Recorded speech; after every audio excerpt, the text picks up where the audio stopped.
레고랜드발 채권시장 경색으로 지방 재정에도 빨간불이 켜진 가운데 경기도 산하 공공기관들이 재정 운영을 허술하게 해온 것으로 드러나 개선이 시급하다는 지적입니다. 경기도의회는 최근 경기도 산하 공공기관들의 예산 운영 실태를 전수조사한 결과 이같이 나타났다고 밝혔습니다. 경기도 산하 공공기관인 경기환경에너지진흥원은 지난 9월 경기도 2차 추경안 편성에서 27억 원을 반납하기로 했습니다. 1년치 예산의 절반에 달합니다. 알고 보니 지난해 사용하고 남은 예산이었습니다. 환경과 에너지 분야 사업을 추진하기 위해 지난해 7월 설립된 진흥원은 경기도로부터 1년치 예산 57억 원을 출연받았지만 조직이 제대로 구축되지 않고 사업기간도 얼마 남지 않아 68%인 39억 원을 사용하지 못했던 겁니다. 지방재정법상 전년도 불용예산은 정산을 통해 즉시 반납해야 합니다. 하지만 진흥원은 마음대로 내부 유보금으로 쌓아둔 채 올해 경기도로부터 출연금 55억 원을 또다시 받았습니다. 이처럼 경기도 산하 27개 공공기관 대부분이 집행하지 못한 예산을 반납하지 않고 자체적으로 이월시키거나 내부 유보금으로 활용하고 있는 것으로 경기도의회 전수조사 결과 드러났습니다. 또 조사 과정에서 경기도와 기관의 예산 집행 결과가 일치하지 않은 경우도 다수 확인됐습니다. 경기도가 사업비를 기관에 교부한 것만으로 100% 집행으로 처리하고 이후 다 썼는지는 확인하지 않은 겁니다.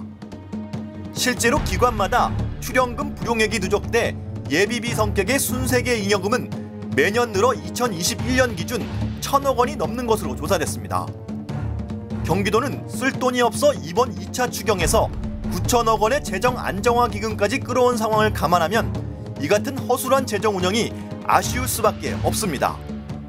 경기도가 이번에 위탁 사업이 한 400여 개가 정도의 위탁 사업을 하고 있는데 400개 위탁 사업 중에서 한 20여 개 정도 뺏기가 결산 도의회에 넘어와서 결산 자료를 볼 수 있는 그 정도밖에 안 돼요.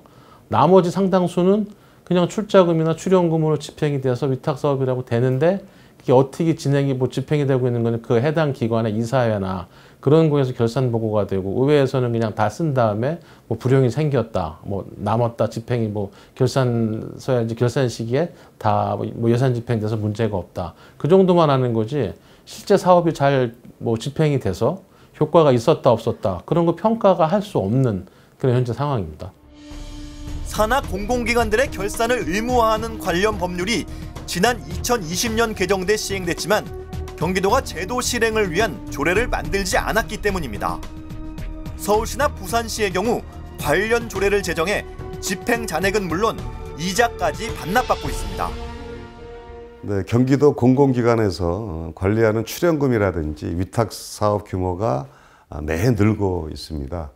그러면 늘어난 예산, 또 결산에 대한 관리, 감독도 이제 강화돼야 되는데 정상검사 제도가 없어서 예결산 현황이 정확하게 파악되고 있지 않습니다. 회계연도의 사업이 끝났으면 정산을 하고 불용액을 지자체에 반납해야 하는데 지금까지는 관행에 따라서 자체 판단해서 이월한다든지 내부 유보금으로 쌓아두는 것도 또한 문제입니다. 근데 우선 공공기관 결산 자료를 도의회에서 상세히 분석할 수 있도록 체계를 정비할 계획입니다. 그러기 위해서는 출연금, 위탁사업비와 관련한 정산조례를 제정해야 될 테고요. 그 외에 추가로 필요한 조례가 있는지도 검토하려고 합니다. 조례를 근거로 예결산 보고제도를 도입해서 도의회에서 출자 출연기관의 예산서와 결산서를 제출받고 점검하는 절차를 마련할 계획입니다. 경기도 산하 27개 공공기관의 지난해 예산은 모두 8조 6천억 원. 보다 철저한 관리가 필요해 보입니다.